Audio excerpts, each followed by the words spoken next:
ማርያም ሞትሽ ሰርግ ይመስላል፣ ማርያም ሞትኪ ይመስል ከብካበ። ጥር 21 ቀን ንጽሕተ ንጹሐን ቅድስተ ቅዱሳን ቅድስት ድንግል ማርያም የእረፍቷ ወይም የሞቷ የመታሰቢያ ዕለት ነው። እንኳን ሁላችሁም በሰላምና በጤና አደረሳችሁ። እመቤታችን ቅድስት ድንግል ማርያም ሞት በጥር ነሐሴ መቃብር እንደሚባል የሞቷ ጥንተ ታሪክ ይህንን ይመስላል።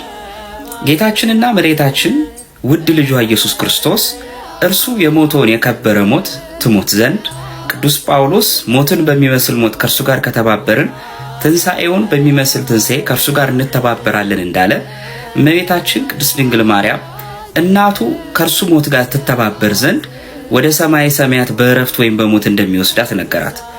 ለሐዋርያትም ሜዳ ከመካከላቸው እንደምትሄድ ነገረቻቸው። ሐዋርያት ይህን ሲሰሙ በጣም ደነገጡ።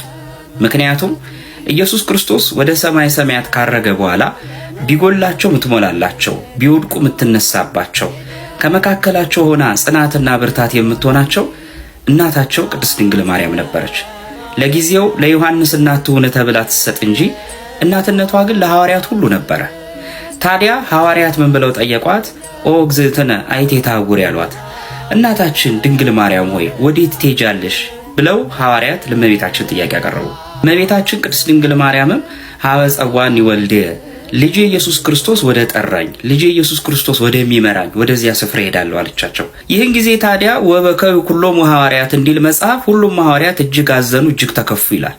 በኋላ ጌታችን ኢየሱስ ክርስቶስ ጥር 21 ቀን የከበረ ነፍሷን ከስጋዋ ለይቶ በተቀደሰ ሞት እንድትሞት አድርጓታል። የእመቤታችን ሞት አዳምና ሔዋን ላይ እንደደረሰባቸው በመርገም በፍዳ በድቀተ ባህሪና በጉስቁልና የመጣ ሳይሆን ልጇ ኢየሱስ ክርስቶስን የመሰለ እንደ ልጇ የሞተችው ሞት ነው።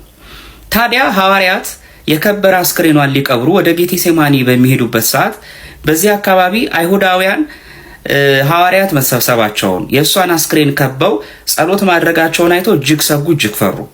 ምን አሉ ይላል መጽሐፍ? አስቀድሞ ልጇ ኢየሱስ ክርስቶስ ሞተ፣ ከዚያም ሞትን ድል አድርጎ ተነሳ፣ ወደ ሰማይ ያረገ ብለው ከተማይቱን አስጨነቁ፣ በእኛም ላይ ክፉ ስራ ሰሩ። አሁንም ደግሞ በእናቲቱ ዘንድ ምን ስራ ሊሰሩ ይሆን ብለው ቀድሞ እንወቀባቸው ብለው ታውፋንያ የተባለውን ወታደር አስክሬኗን እንዲያቃጥል ይልኩታል። ያን ጊዜ መልአከ እግዚአብሔር ከሰማያት ወርዶ በሰይፉ እጁን ቆርጦ ቀጥቶታል። የመላእክት አለቃ ቅዱስ ሚካኤል የእመቤታችንን አስክሬን ወደ ሰማይ ይዞት ይወጣል።